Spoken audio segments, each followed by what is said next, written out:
ओम नमो भगवते वासुदेवाय। तो कल हमने सुना था 21वां और 22वां अध्याय और आज हम सुनते हैं उससे अगला 23वां अध्याय। उसके उपरांत लोमश ऋषि कहने लगे कि जिस पिशाच को देवदूती ने मुक्त किया वे पहले द्रविड़ नगर में चित्र नाम वाला राजा था। वे बड़ा शूरवीर, सत्यपरायण तथा पुरोहितों को आगे करके यज्ञ आदि करता था। दक्षिण दिशा में उसका राज्य था और उसके कोष धन से भरे हुए थे। उसके पास बहुत से हाथी, घोड़े और रथ थे। वे अत्यंत शोभा को प्राप्त होता था। बहुत सी स्त्रियों के साथ क्रीड़ा करता था और अनेक यज्ञ उसने किए थे। वह नित्य अतिथियों की पूजा करता था और शस्त्र विद्या में निपुण था। ब्रह्मा, विष्णु, महेश तथा सूर्य की पूजा सदैव किया करता था। वह जंगल में भी स्त्रियों से घिरा हुआ क्रीड़ा किया करता था। एक बार वह पाखंडियों के मंदिर में गया और वेदहीन, भस्म लगाए महात्मा बने हुए पाखंडियों से उस राजा की बातचीत हुई। पाखंडियों ने कहा कि हे राजन, शैव धर्म की महिमा सुनो। इस धर्म के प्रभाव से मनुष्य पाप को काटकर मुक्त हो जाता है। सब वर्णों में शैव मत ही मुक्ति देने वाला है। शिव की आज्ञा के बिना दान, यज्ञ और तपों से कुछ नहीं बनता। शिव का सेवक होकर भस्म धारण करने, जटा रखने से ही मनुष्य मुक्त हो सकता है। जटा धारण करने तथा भस्म लेपन से ही मनुष्य शिव के समान हो जाता है। इसके बराबर कोई पुण्य नहीं है। जटा भस्म धारण किए हुए सभी योगी शिव के ही सदृश होते हैं। अंध, जड़, नपुंसक तथा मूर्ख सब जटा से ही तो पहचाने जाते हैं। शूद्र वर्ण के शिव भी पूजनीय हैं। विश्वामित्र क्षत्रिय होकर तप से ब्राह्मण हो गए। वाल्मीकि जी चोर होकर उत्तम ब्राह्मण हो गए। अतएव शिव पूजन में किसी बात का विचार नहीं है। तप से ही ब्रह्म तत्व प्राप्त होता है, जन्म से नहीं।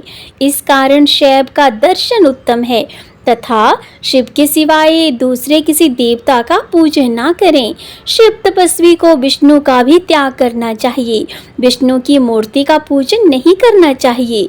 विष्णु के दर्शन से शिव का द्रोह उत्पन्न होता है और शिव के द्रोह से रोरवादी नरक मिलते हैं। इसी से भवसागर से पार होने के लिए विष्णु का नाम नहीं लेना चाहिए। शिव भक्त निशंक होकर जो शिव से प्रेम करता है वे कैलाश में वास करता है, इसमें कुछ संदेह नहीं। इस धर्म का पालन करने वालों का तो कभी नाश नहीं होता। इस पाखंडी के ऐसे वचन सुनकर राजा ने मोह में आकर उनका धर्म ग्रहण कर लिया और वैदिक धर्म को त्याग दिया। वह श्रुति, स्मृति और ब्राह्मणों की अब निंदा करने लगा। उसने अपने घर के अग्निहोत्र को बुझा दिया और धर्म के सभी कार्य भी बंद कर दिए। विष्णु की निंदा और वैष्णवों से उसके उपरांत वह द्वेष करने लगा और बोला, कहाँ है विष्णु? कहाँ देखा जाता है? कहाँ रहता है? किसने देखा है? और जो लोग नारायण का भजन करते हैं उनको दुख देता था। पाखंडियों का मत ग्रहण कर राजा वेद, वैदिक धर्म, व्रत, दान और दानियों को नहीं मानता था। अन्याय से दंड देता वे कामी राजा सदा स्त्रियों के समूह से घिरा रहता और उसके उपरांत क्रोध से भरा रहता। गुरु तथा पुरोहितों के वचनों को नहीं मानता था। पाखंडियों पर विश्वास करता हुआ उनको गांव, हाथी, घोड़े और सुवर्ण आदि देता था। उनके सब कार्य करता, भस्म धारण करता और मस्तक पर जटा रखता था। और जो कोई विष्णु का नाम लेता उसको तो मृत्यु का दंड दिया जाएगा, ये ढिंढोरा उसने पिटवा दिया था। उसके भय से ब्राह्मणों तथा वैष्णवों ने उस देश को छोड़ दिया और दूसरे देशों में चले गए।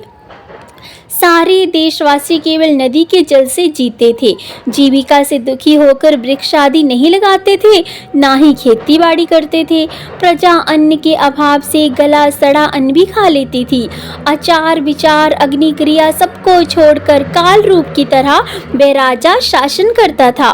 कुछ काल पश्चात उस राजा की मृत्यु हो गई और वैदिक रीति से उसकी क्रिया भी नहीं की गई। ये यमदूतों से अनेक प्रकार के दुख उठाता रहा। कहीं लोहे की कीलों पर से चलने चलना पड़ा उसे, तो कहीं जलते अंगारों पर चलना पड़ा, जहाँ सूर्य अति तीव्र था और ना कोई छाया का ही वृक्ष था।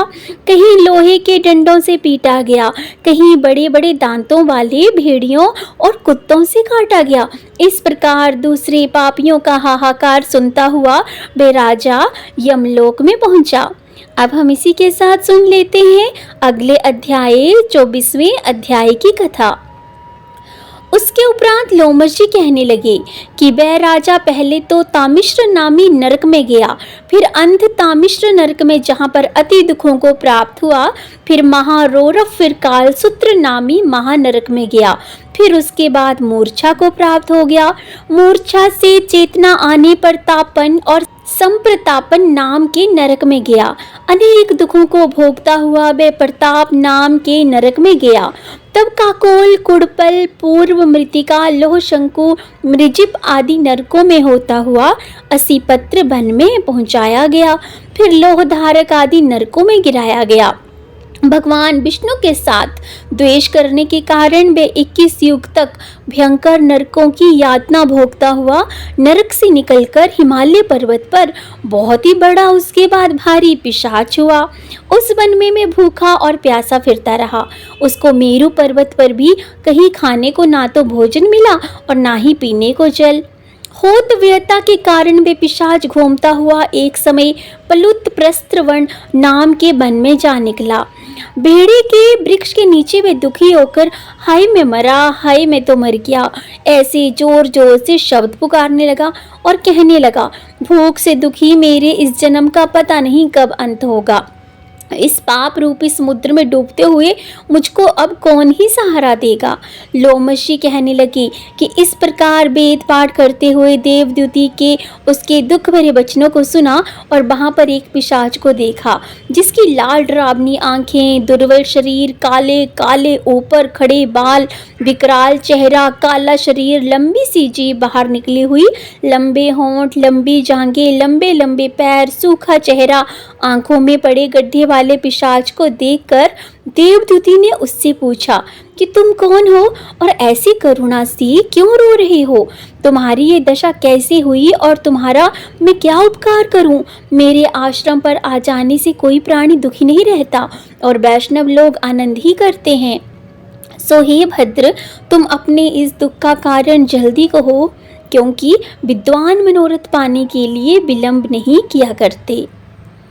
ऐसे वचन सुनकर प्रेत रोना बंद करके विनीत भाव से कहने लगा कि हे द्विज, किसी बड़े पुण्य में मुझको आपके दर्शन हुए हैं। बिना पुण्य के साधुओं की संगति नहीं होती।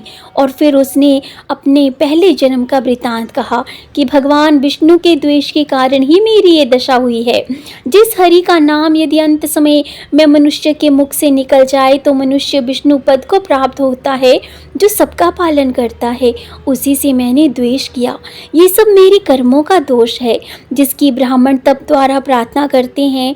ब्रह्मादि देवता, सनकादिक ऋषि जिसको मुक्ति के लिए पूजते हैं, जो आदि मध्य व अंत में विश्व का विधाता और सनातन है, जिसका आदि मध्य और अंत नहीं है, उस भगवान के साथ ही मैंने द्वेष किया। जो कुछ भी पुण्य किए मैंने पहले जन्म में किए थे, ये सब विष्णु की द्वेष रूपी अग्नि में तो भस्म हो गए। यदि किसी प्रकार मेरे इस पाप का नाश हो जाए तो मैं भगवान विष्णु के सिवाय किसी और देवता का पूजन नहीं करूँगा। विष्णु भगवान से द्वेष करके मैंने बहुत दिनों तक नरक की यातना भोगी और पिशाच योनि में पड़ा हूँ। इस समय मैं किसी अच्छे कर्म के योग से आपके आश्रम में आया हूँ, जहाँ पर आपके सूर्य रूपी दर्शन ने मेरे दुख के समान अंधकार को दूर कर दिया है। अब आप कोई ऐसा उपाय बताइए जिससे मेरी ये पिशाच योनि दूर हो, क्योंकि सज्जन पुरुष उपकार करने में देरी नहीं करते हैं। देवद्युति कहने लगा कि ये माया देवता, मनुष्य, असुर सबकी स्मृति को मोहित कर देती है, जिससे धर्म का नाश करने वाला द्वेष उत्पन्न हो जाता है। जगत के उत्पन्न करने, रक्षा करने और नाश करने वाले जो सब प्राणियों की आत्मा है, उनसे भी लोग द्वेष करते हैं। जिनके अर्पण करने से सभी कर्म सफल होते हैं, उनकी भक्ति से मुख मोड़ने वाले मूर्ख कौन सी गति को प्राप्त नहीं होते। चारों वर्णों का वेदोक्त हरि का भजन करना ही उत्तम है। अन्यथा कुमार्ग में चलने वाले मनुष्य नरक के गामी होते हैं। इसी कारण वेद विरुद्ध कर्मों को त्यागना चाहिए। अपनी बुद्धि से बचे हुए धर्म के मार्ग पर चलने से मनुष्य परलोक के पथ का भी नाश करते हैं। वे वेद, देवता और ब्राह्मणों की निंदा करते हैं। झूठे मन कल्पित शास्त्रों को मानने वाले नरक में जाते हैं। देवादिदेव विष्णु से विमुख होने वाले तो नरक में जाते हैं, जैसे द्रविड़ देश का राजा नरक में गया। इस कारण इनकी निंदा नहीं करनी चाहिए और वेद में ना कही गई क्रिया को भी नहीं करना चाहिए। लोमश जी कहने लगे कि ऐसा कहने पर मुनि ने पिशाच को सुमार्ग बतलाया कि माघ मास में तुम प्रयाग में जाकर स्नान करो, उससे तुम्हारी वह पिशाच योनि समाप्त हो जाएगी। माघ मास में प्रयाग में स्नान करने से मनुष्य पहले जन्म के सभी पापों से मुक्त हो जाता है। वहाँ पर स्नान करने से मुक्ति प्राप्त होती है। इससे बढ़कर और कोई प्रायश्चित नहीं। संसार में ये मोक्ष और स्वर्ग का खुला द्वार है। गंगा और यमुना का संगम त्रिवेणी संसार में सबसे उत्तम तीर्थ है। पाप रूपी बंधन को काटने के लिए ये कुल्हाड़ी है। कहाँ तो विष्णु, सूर्य, तेज, गंगा, यमुना का संगम और कहाँ ये तुच्छ पाप रूपी तृण की आहुति। जैसे घने अंधकार को दूर करने वाला शरद का चंद्रमा चमकता है, उसी तरह संगम के स्नान से मनुष्य पवित्र हो जाता है। मैं तुमसे गंगा यमुना के संगम का वर्णन नहीं कर सकता, जिसके जल की एक बूंद के स्पर्श से केरल देश का ब्राह्मण मुक्त हो गया। ऋषि के ऐसे वचन सुन प्रेत के मन में शांति उत्पन्न हो गई, मानो सब दुखों से अब वो छूट गया हो। प्रसन्नता से उसने विनय पूर्वक ऋषि से पूछा।